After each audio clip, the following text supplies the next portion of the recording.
Good evening, ladies and gentlemen. Welcome back to the latest episode of Generations of the Game podcast. Of course, I'm one of your hosts, JP, and right alongside me here, I have the pilot who takes his airplane up and down. Introduce yourself, good brother. Yo, what's going on, world, ladies and gents? Good brother JP, we back again, and March is over, but they still dancing. They dancing, bruh. Some people were dancing and some people were sad. Oh yeah, So, we've been on the sofa for a couple weeks now. yeah, some people been on the sofa for a minute. But Yeah, let's get into these games, man. Always we start with the ladies first. So we're going to get into that real quick. As our final four is set. Game one tomorrow night. South Carolina versus UConn. hmm Game two tomorrow night. UCLA versus University of Texas. Well, handicap these two games for us, good brother, and let us know what to look out for and who do you have winning tomorrow night. man. So first of all, man, this is a tremendous accomplishment. The ladies, all four number one seeds in the final four. Typically you don't get to see that because of the madness that is March. So that in Mm-hmm. itself was an accomplishment, man. That first game, man, like my goodness, that in my opinion, that might as well be the national championship. South Carolina versus UConn. I know that UConn's undefeated, 38-0. They're the favorite. Got the National Player of the Year. No matter how some people may feel about that, and Sarah Strong, and they've been steamrolling teams, bro. I'm not gonna lie to you, but I do think that South Carolina poses some unique issues for them that majority of the other schools did not. It doesn't take away from how talented Sarah Strong is, or Az Fudd, or that dynamic freshman Quinones, man. But I think that South Carolina, that starting at the point guard spot, man, they know how to turn you over. Raven Johnson is, she's small, but she's one of the greatest defenders that we've seen. Mm-hmm. On any level, at any span of time, her dominance, and she's just a winner. You look at her record, in college and in high school, bro. I think she's like lost something crazy, like less than like 20 games in like 5-6 years, bro. It's insane. Um, and then you got to factor in, South Carolina actually is a team that has like size, like a lot of size they can throw around, with the French big they have, Ali, she's like 6'7". They Mm-hmm. got Medina Okot, who had a dominant season statistically, can get you a double double at any point in time, play some defense in the paint.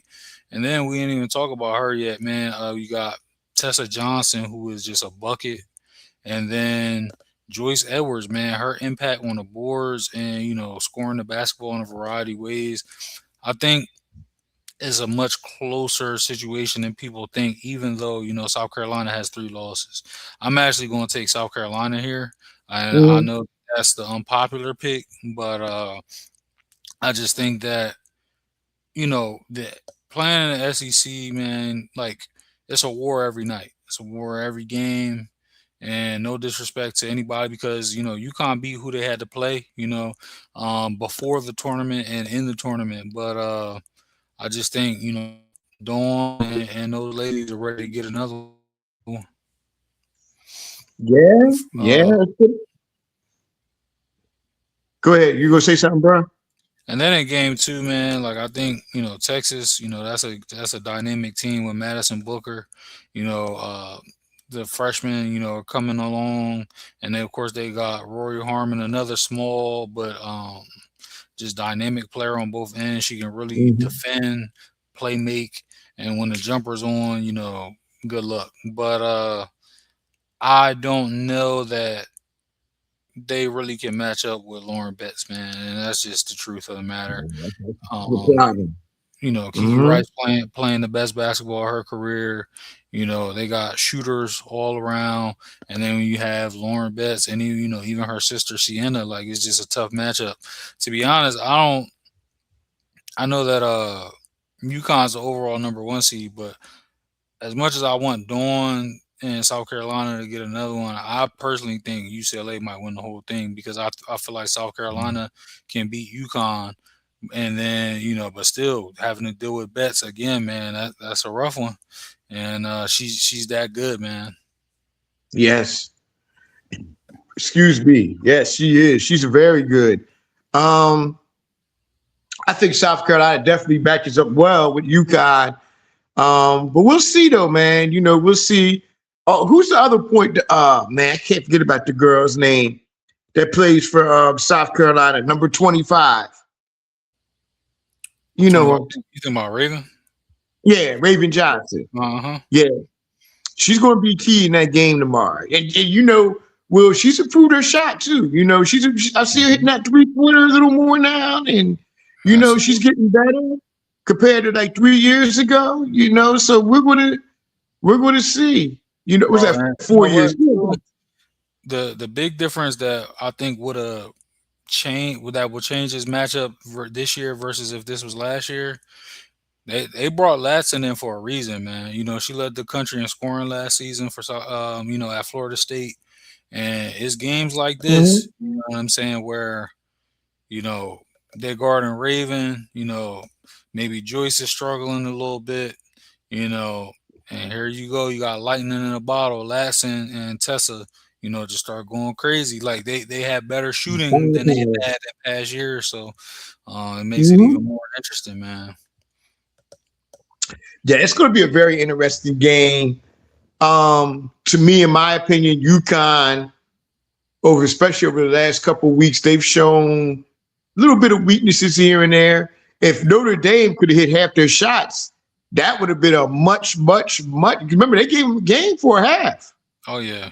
about Oh yeah. 3 quarters, up until the fourth quarter. But if Notre Dame would have hit a lot of those shots, they could have even possibly beaten them. Listen, if Hannah had a little more help, brother, it's a different conversation. Yeah, man. Yeah, man. And they had a great year. Notre Dame had a great year too. Coach Ivy had a great year, Oh, considering she lost everybody to the portal, and they brought in a bunch of new players to play with Hannah Hidalgo. It was a great year for her. bro, 5'6" National Defensive Player of the Year, man. Jersey players is nothing like it, man. Nothing like it, man. Nothing like it. Golly, man. She was, especially that game last Friday, man. That was one of the best defensive, maybe the best defensive performance I ever seen was last Friday against Vanderbilt. Man, she was stealing the ball. That's all she kept doing, man. I mean, the pressure she put on you too. It was crazy, you know. But yeah, man, UConn showing some weaknesses. I think I'm gonna go with South Carolina in a revenge game. UConn's beaten them the last 2 times. Can they beat them a third time? Dawn doesn't get beaten only a third time. Hmm. That's So I'm facts. gonna take Dawn in South Carolina as well. I'm a South Carolina fan, so of course I'm gonna go with Dawn. I mean, this is what 6 straight Final Fours. I think only 2 other coaches had it. Gino was one. I think Hmm. Pat Summitt was the other. That's it. It's just those three. And Bro, Dawn. Gino got more Final Fours than some people been on this earth, bro. That's crazy. Yeah, bro. Let me tell you something. I said this the other day in another sports group. I said that UConn women's is the greatest dynasty in basketball history. Whether you talk about high school, college, or pros. Somebody asked me, my man Ben Fox asked me, he said, "Hey, what about Boston Celtics? What about them? I think their program is better than the Boston Celtics was. Hmm. Boston Celtics had a dynasty, yeah, but this UConn dynasty is crazy. Bro, 12 rings in Gino's 30-year tenure with 24, I think, Final Fours. That's ridiculous. Yeah, bro. That's ridiculous. And we've seen some dynasties. UCLA with Coach Wooden was a Mm. great dynasty, man. But this one right here, this UConn, and look at the players they've had. They've had come through there too. Yep. I mean, it's a who's who of players. Some of the greatest of all time. Some of the greatest of all time have come through there, man. You know, the greatest dynasty in sport basketball history is right here with UConn. Definitely. And the men aren't too bad too, which we would get into Mm-hmm. after a while. But yeah, and also Texas and UCLA. I like UCLA as well, man. Lauren Betts is going to be a problem. I don't see them. I don't see nobody really stopping her from Texas like that. Like you said, Rice is a good point guard. Betts' sister is pretty good. So, you know, UCLA has the parts around them. Man, they got a whole bunch of names there. They do. Jaquez, Yep. his sister plays for him. She's a good contributor. Yeah, she can score and defend. Yeah. Yeah, I like UCLA as well. And remember, this is a revenge game for UCLA too, because Texas gave them their only loss Yep. in the beginning of the year. So, hey man, well, at least we get to see Coach Sidney Carter tomorrow for Texas. She'll be on the sideline. So, yeah. Coach Carter. She need to get herself a head coaching job somewhere, man. I think she would be a good coach. I mean, she's definitely shown her ability to recruit, connect with the players, man. I think that's definitely the next step. Yeah, yeah, definitely. She will have a lot of dudes rooting for her. I tell you that much.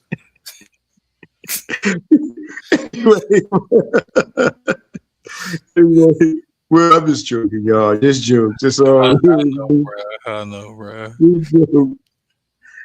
But anyway, man, let's move on now to the NCAA men's tournament, bro. Where our final four is Arizona, Michigan, Illinois, and University of UConn, who we just mentioned about.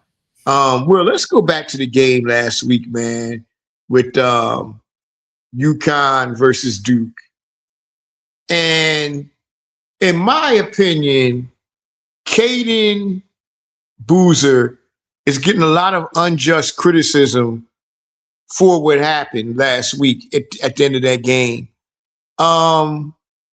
Yeah, it was a mistake. But then, like I said too, though, okay, he made a mistake, of course. But we got to remember, these kids are in pressure situations, game on the line and everything, and stuff like that happens sometimes.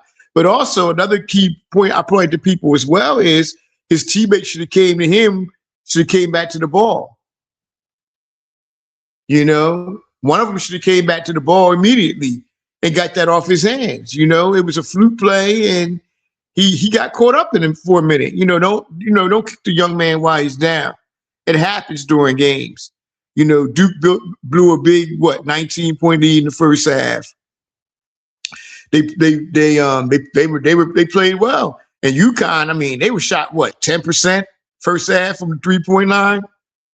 And I said, if they could have shot 29 or 30%, they could have won that game initially because they did, man. Everything was going their way. It was going Duke's way. And then all of a sudden, man, they went on that run. And then Mullins, one of the best shooters in the country, he was 1 for 7 at one point. You knew that wasn't going to happen all game. And he had the biggest shot of his life. So what did you think about that game last week? I thought it was an instant classic. I know Brother Pablo somewhere, man, still in his tears, bro. But what did you think about the game last week? Oh yeah, man! Shout out to our guy, man, Pablo Kong. You know what I mean, Scout P Kong. Yeah, that brother was crying. Tears all the way to Duke's campus, man. But I'm gonna be real, bro. Caden's turnover, like it matters, but it doesn't. And what you said about the meltdown that they had is the bigger issue. If they don't lose that massive lead that they had, who gives a shit about that? You know what I mean? To just being honest. It really was a simple basketball situation. His teammates should have helped him out. He shouldn't have had to toss the ball the way he had to almost just throw it out there and hope one of them got it. But you hold on, like you make some free throws, you play some defense and you're in a different situation. When I didn't even see the entire game, but when I turned it on, UConn was down double digits and little by little they were chipping away at it. And nobody really was able to make Terrace Reed uncomfortable, and Mm-hmm. he began to really assert himself. Next thing you know, the guys are hitting a couple threes, and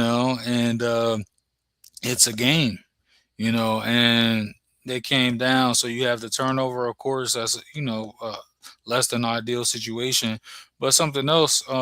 Somebody else that was getting flack was Isaiah Evans, and to be honest with you, man, like I mean, does he think now Mullins has a reputation as a shooter, don't get me wrong. But does he have a reputation as somebody that shoots from the logo? Not necessarily. You Yeah. know what I'm saying? You don't necessarily expect that.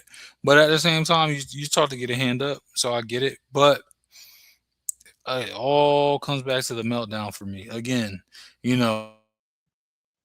my bad. I accidentally muted myself. Okay. None of these things matter. You know what I'm saying? If they just close it out. I'm not even saying win by 20, win by 30, but if you just maintain, you know what I'm saying? Like it's a winnable game. Like this is I'll be honest, man, this is a blip on Duke as a whole, it just is. And they were favored. We can't forget that. Yeah. UConn Yeah. had a good team, but Duke, you know, had a well-oiled machine. They Mm-hmm. had, Cam Boozer, who just turned in, one of the single most impressive freshman seasons we've seen. They had Caleb Foster come back from injury. They had Isaiah Evans, stay another year and really turn into an impact player. They had a defensive savant in Malik Brown. Mm-hmm. Patrick Mbonga, who's going to be another NBA player. Yeah. Like, I like you. the deck, if you look at it on paper, was stacked in their favor. And the first half pointed to that, even though part of it was, UConn not hitting shots. But at the end of the day, man, when you start out like that, you gotta see it through, man. And now they sit on the couch like us, bro. Yeah. Yeah. And like, Yeah.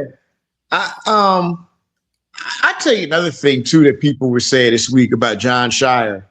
Some people were saying this week that he shouldn't have a job there, and I'm like, okay, he's been there 5 years. He's been to a Final Four.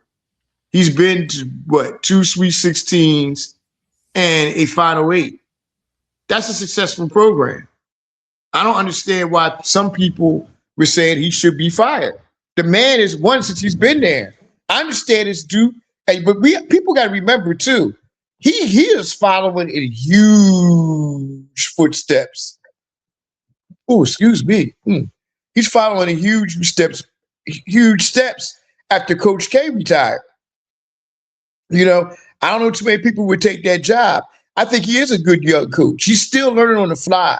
And that's what we have to understand, man. I mean, why are you going to fire a coach who's been to two Elite Eights? Yeah, two Elite Eights, a Sweet 16, and a Final Four. I mean, that's ridiculous to me. What is your thoughts on that? so, it's a lot of overreactions. I think part of it is just the standard that Coach K set at Duke. Mm-hmm. So people felt like this is a lack of success for Duke. For any other program, it might be one of the greatest stretches in program history. This also Mm-hmm. points to the amount of talent he's had. To be fair, I mean, he's had Cooper Flag, he's had Cam, and the list of guys it goes on. Khan, like they've had some real talent Yeah. um, What's his come through name? there. Knipple? Yep. you know, Knipple? they got the two front runners for rookie of the year. You know what I mean? Like Yeah. on one team. Um, but I What's my will say, what's up?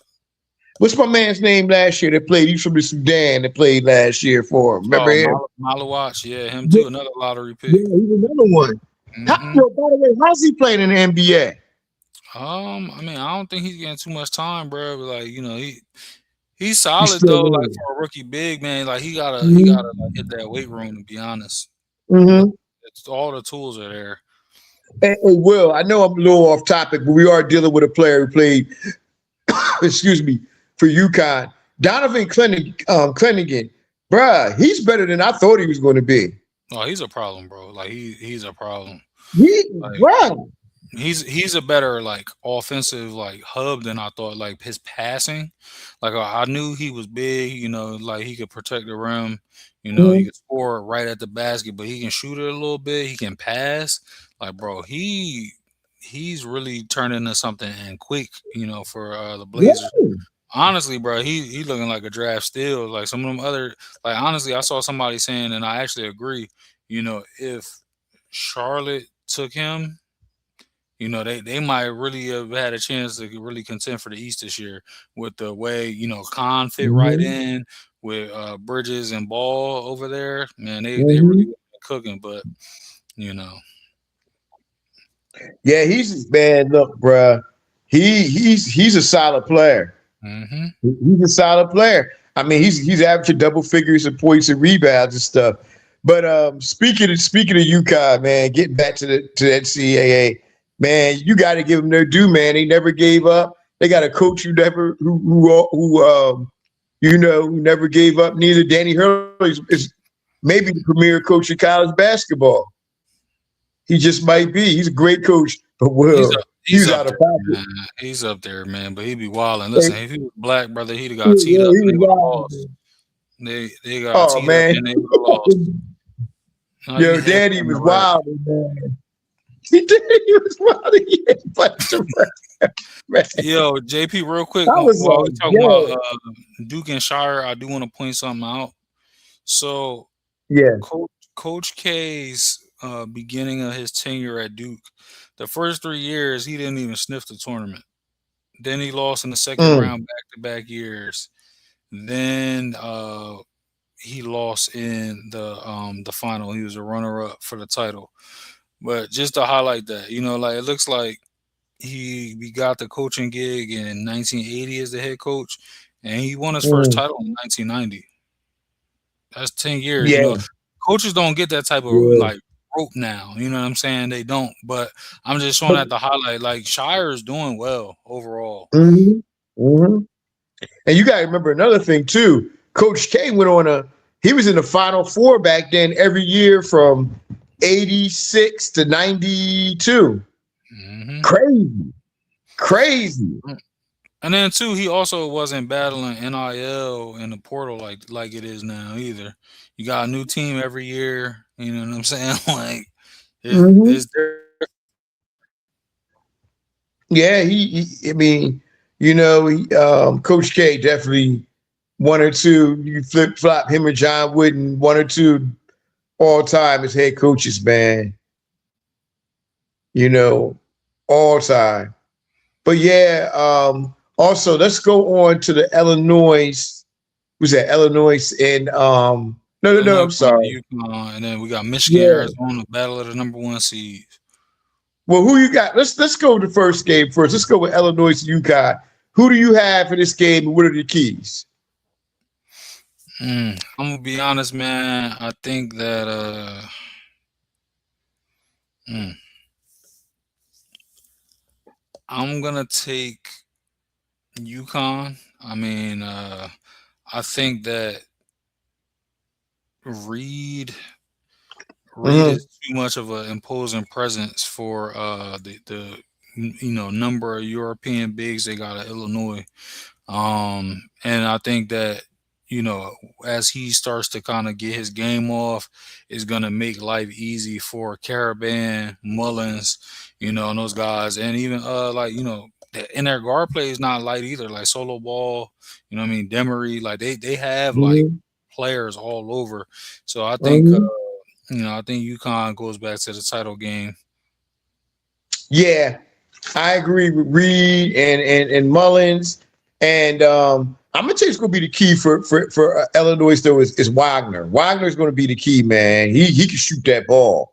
And them European bigs, we'll see what they can do. I think it's gonna be a close game, but I agree with you. I got UConn winning maybe by like 2 to 4 points. It's If gonna be a good game. if Wagler comes out firing, and if he gets some help off the bench from Stojakovic, they might be able to do something with UConn, bro.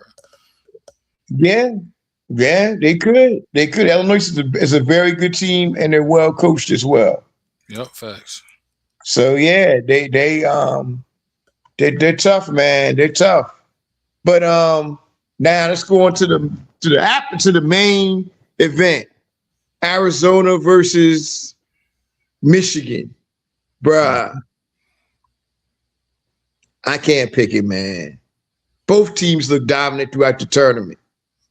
Um, if I had to go who would win, I'm giving a slight edge to Arizona. The slightest of edges. Bruh. Excuse me, bruh. The way they beat up on Arkansas last Thursday, and Arkansas didn't play a bad game at all.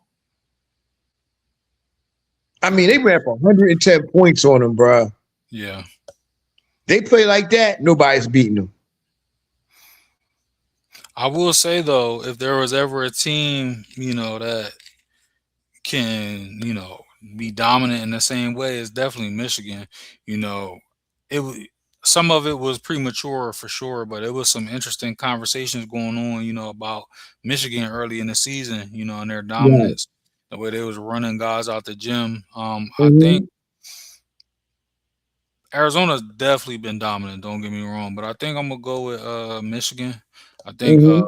the fact that they have a NBA size front court, like legit NBA size front court with Mara standing, I think it's 7'3". Um, Mm-hmm. and then Yaxel, South Jersey's own. Um, It's tough. I think What's happening? Michigan is going to be able to go back, for the first time since what, like Trey Burke, I think.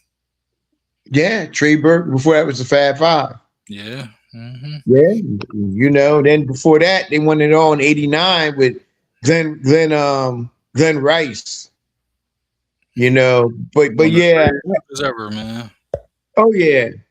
But I got Arizona. I think Arizona right now is playing the best out of anybody in the tournament. And we'll see what happens, bro. It's gonna be a very interesting game. Oh yeah, listen, Arizona has been playing the best. They do for a stinker though. That's a good point. That's a good point. You steamroll everybody over everybody, but eventually, yeah, you're right. Somebody has something for you. hmm So No, we'll see. we are in for a treat, man. Friday and Saturday, man, with all this basketball, bro. Yes, we are. I don't go nowhere. Don't go nowhere. So I tell people I gotta work tomorrow night, but I'll get out and work till like 7:30. But oh, trust me, I'll have the game on at the job and then on the way home, definitely. Oh, I know You you will. know, yeah, good brother. That's gonna be something else. Speaking of something else, let's move on to this Tiger Woods thing, bruh. Then we'll get to there's a Yeah, couple oh, we yeah, have to yeah. address these two situations. Bruh, this is three times in 15 years.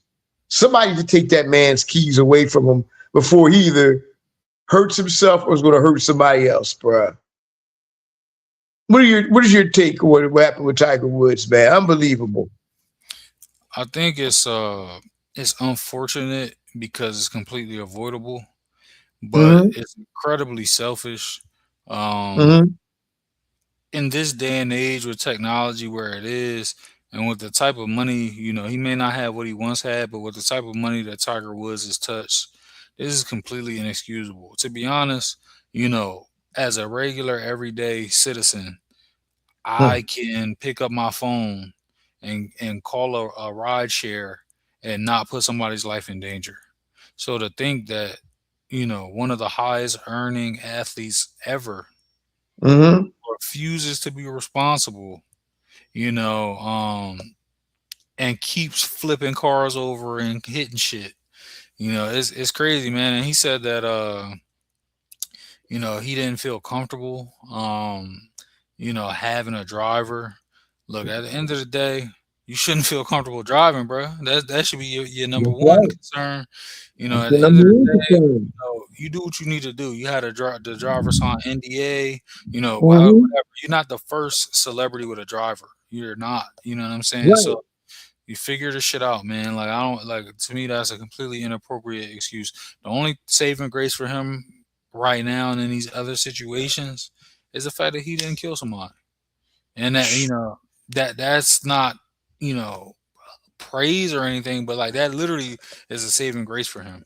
Um, Tiger gotta get right, man, and whatever that looks like. I'm not even saying like, look, whatever he got going on, whatever his vice is, if it's painkillers because of his Mm-hmm. various injuries. Look, man, I'm not here to judge you, but there are ways that you can try to be more responsible and not endanger others around you. Nail on the head, good brother. I couldn't agree with you more, man. It's a selfish act to drive around impaired like that, not knowing that you could affect not only somebody's family, but also your own family as well. It's selfish by nature Hmm. when you do stuff like that. And for him, this is the third time in what, 15 years, I think. I Right. mean, And this is he's ridiculous. had a lot of questionable incidents behind the wheel, man. A lot.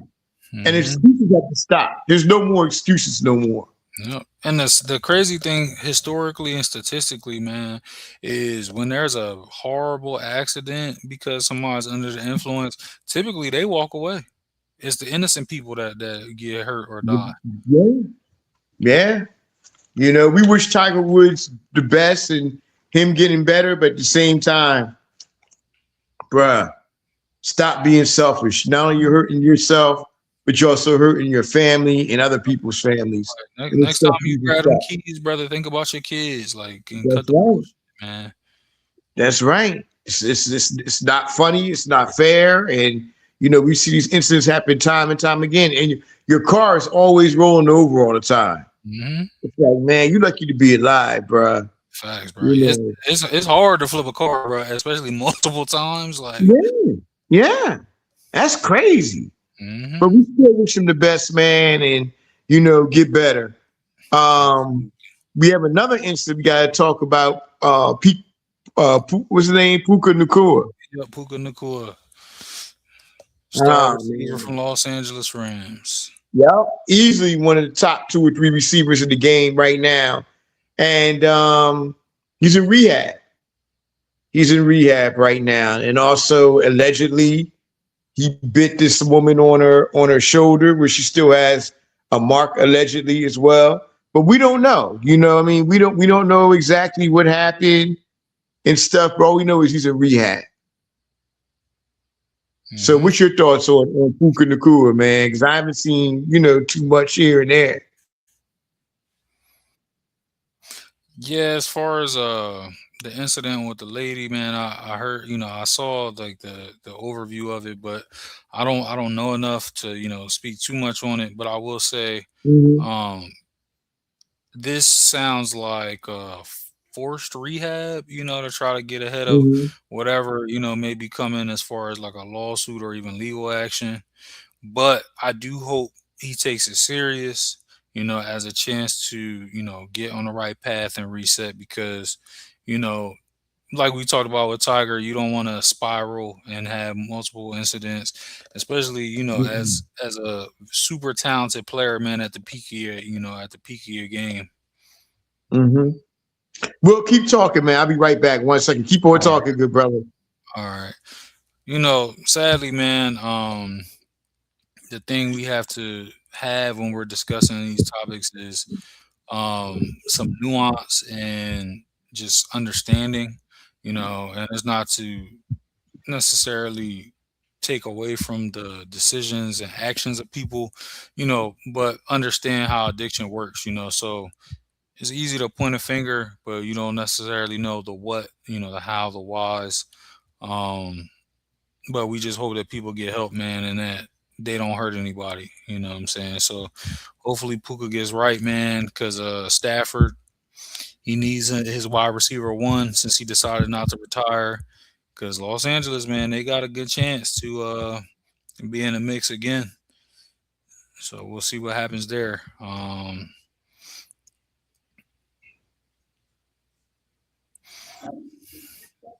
I can tell you from personal experience, having a friend, a dear friend that battled addiction. if you ever talk to somebody with addiction, 9 times out of 10, man, like they don't want to be in that situation, but they don't know how to get out of that situation either. So, you know, present the resources, hotlines, rehab information, counseling, and just try to be there for them if you have somebody in your life, that's battling these type of issues. Well said, brother. Well said. You know, he has a lot of talent, man. You don't want to see that talent be wasted, over some nonsense and getting involved with stuff you have no business being involved with. You wish you the best, but also as well, the young lady the best too. Hell yeah. Understand there's a victim in this too, allegedly. Hmm. And him also doing allegedly the Nazi salute or whatever he was doing or whatever. Like, what the hell are you thinking about? You Tripping big know, time. Doing a Nazi something salute, you're not even white, bro. Like, exactly. And stuff like that. I don't know what the nationality of the woman was or whatever, but you mess around and get smacked. And hmm smack you doing what you allegedly what you did as well. You need to think about this thing. Stop doing dumbass shit. That's real, But bro. we still wish him the best. Because he's one of the faces of the league. Let's face it, he's one of the faces of the league. And you need to think twice before you do stuff. Hmm. So yeah, man, it's crazy though. It's crazy though. Will, Bro, I know Matt Stafford was like, "Come on, bro, what the fuck?" I was shocked. I was Hmm. shocked when I saw that. Yep. I heard about the Nazi salute or something like that he was doing before where he came under heat last year, but I didn't know the full story. Now the full story is out. Hmm. And it's like, man, it's not a good look, bro. It's not a good look, Hell you no. know? And we definitely and we definitely on our end against racism and stuff, and you doing that bullshit, like you said, you're not even you're a person, I hate using that term, maybe I use a person of color. Hmm. And for you to sit there and allegedly do some dumb shit with a Nazi salute, come on, man. What the Bro, hell are you thinking about? the logic or lack of logic behind that, somebody that is of that belief and that nonsensical way of life, Mhm. they don't fuck with Asian American Pacific Islanders either. Like, you know what I'm saying? So it's like, what are you doing? Bruh, that's a lot, bruh. Let me tell you something, man. It's a lot of cats out here cooning, bruh, for real. Yep. Cooning the brainwash, either or. That money We don't change seen what you are. we seen it with a couple people this week. I ain't saying no names, but you heard who some of them were this week. No, yeah, the list is growing, brother. Oh, the list is growing, brother. The list is growing of who not to fuck with. For real. The list is growing. Definitely. You know. I don't know, man. These people, man, drinking something from the river, some poisonous ass river. They got their minds messed up, bro. Something, man. These niggas is crazy. That's what I can say.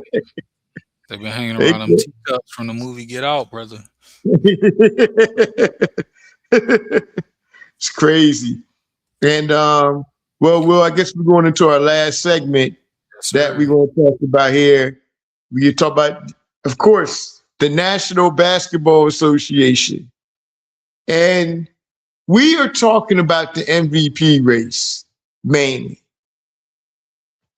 To me, it's four players that really have a case for it. It comes down to four. Um, the Joker, SGA,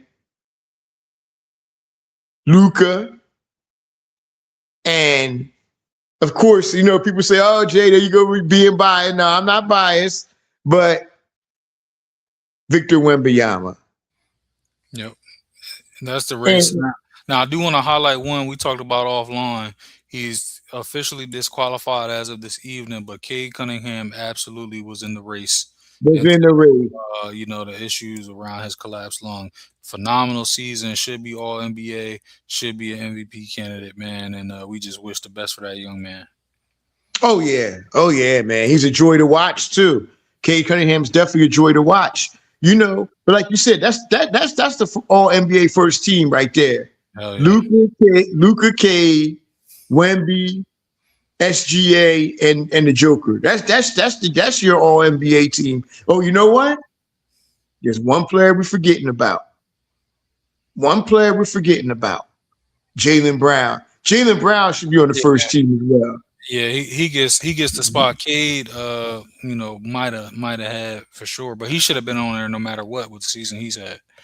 Oh man, and he shows you can carry a team as well. He ain't just taking a second fiddle person. That's facts. You know, Boston's going to be dangerous at every day. We see what they're doing now, how the way they're heating up. But yeah, but Will, really, it really comes down to, in my opinion, SGA and Wemby when it comes down to the two. I agree. Depending what you like, man, I'm going with Wemby, and the reason why I'm going with Wemby is his impact on both ends of the court, Hmm. offensively and defensively. Um, Man, I got into it a little bit last week on social media with this guy. He's talking about Olajuwon. He was saying, like, oh, you crazy. He was saying that Wemby is in the same class as Olajuwon. I said, nah, Olajuwon's one of the all-time great players, of course. And offensively, man, he was amazing. Defensively, Olajuwon was one of the all-time great defenders, too. But, bruh, this dude right here, I ain't never seen nobody defend everything. See, people look at just the block shots. You got to look at how he goes out on the perimeter, even get at your perimeter player. And it's at the point now, Will, where nobody wants to drive the lane no more.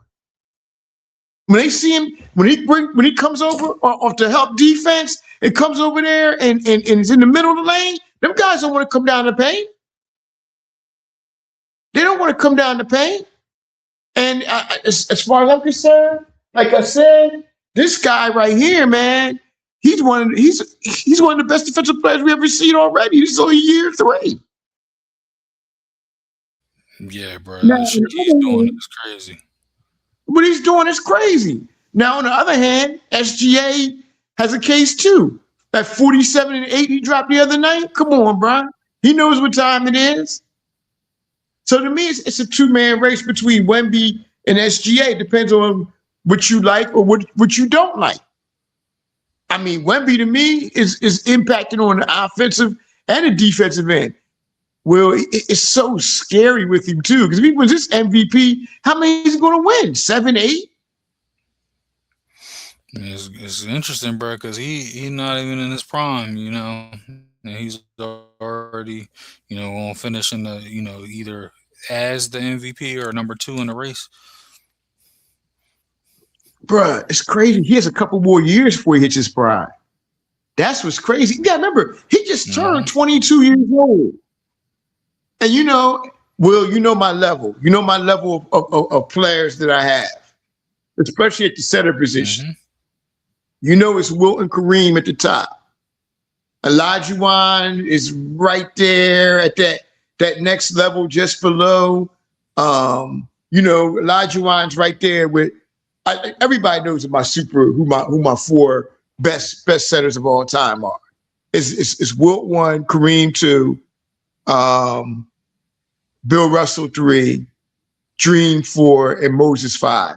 No disrespect to Shaq. Shaq's up there too. He's at 6, and they're all top 15, 20 players of all time. But man, the Dream, what Dream and Shaq are the last two great centers we've seen. This kid, man, I mean, at the end of the day, when it's all said and done, he could be on that same hierarchy as Wilt and Kareem. It's scary, Will, what this dude could do, man. It's scary. And when he's 25 to 33, which would be his prime, or 25 to 34, which would be like 9 or 10 years, God help us. That's all I can say. It's God help us. We can say, man, wait on him. Bruh, you think he's something to deal with now. Wait until then. No, that's a fact. He's figured out how to simplify the game. You could tell he's getting to his spots.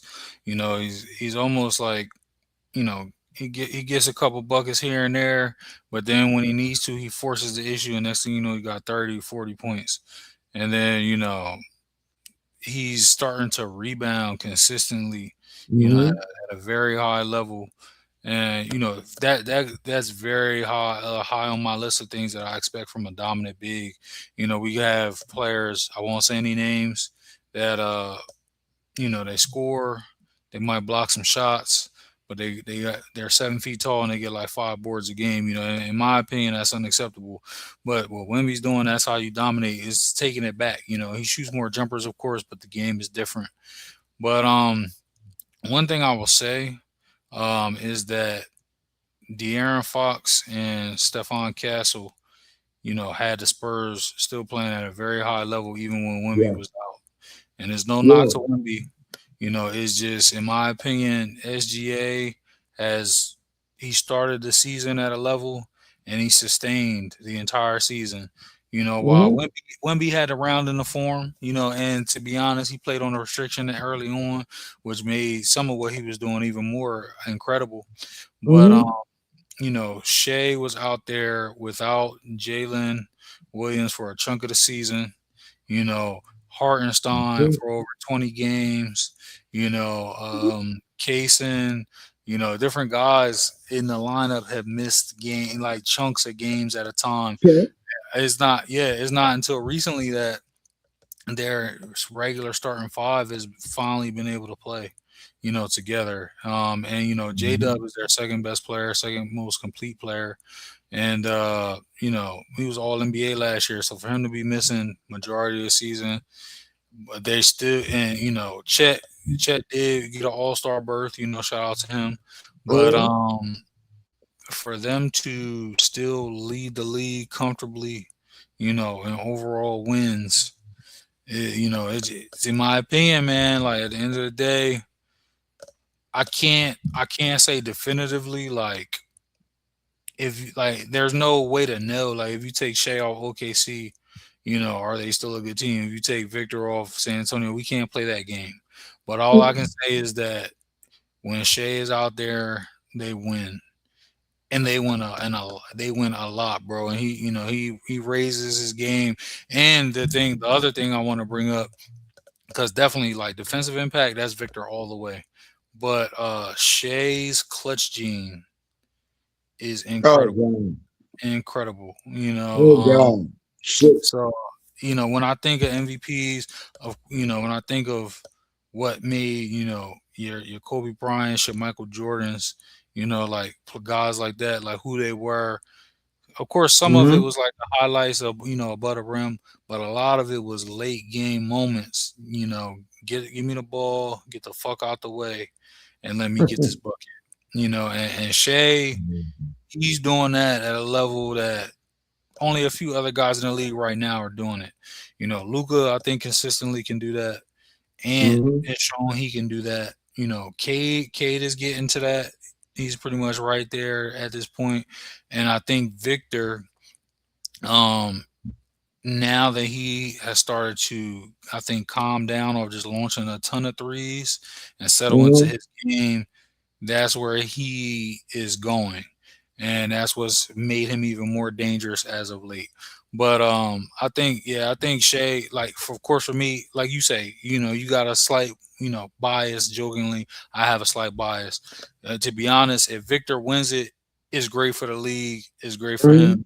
Mm-hmm. You can't go wrong either way. You can't go wrong either way, man. You can't go wrong either way. Hey, here's another hypothetical day. Could it be co-MVPs? Remember back in what was that, 94 or whatever? The What co-rookie was of the that? year. Yeah, it was Jason Kidd and Grant Hill. Mm-hmm. No, I'm gonna be honest, bro. MVP a different type of award. I don't think you can't do that, bro. You Got a can't good point. Got because a good point. like technically there'll be years you could point to where they could have done that. What was that? David Robinson versus Shaq for the scoring title. Mm-hmm. Gervin versus David Thompson for the scoring title. Things like that brought it within this much of a margin to determine it. I think Though, especially like really the old heads, like the current generation, they would just be like, "Oh, okay." But the old heads, bro, they would riot. If there was a co MVP. Yeah, yeah, we were definitely right, bruh. We take the game seriously back then. Mm-hmm.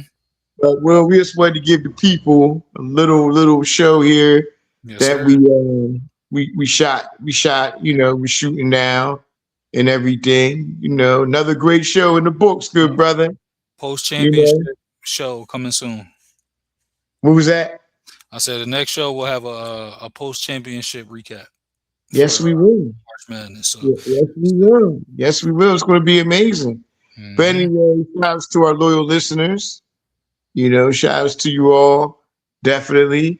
And of course, shouts to my co-pilot here, Will, yes, sir. brother Will and stuff. So, on behalf of me and Will, we say peace and we'll see you all post championship. We out. Peace.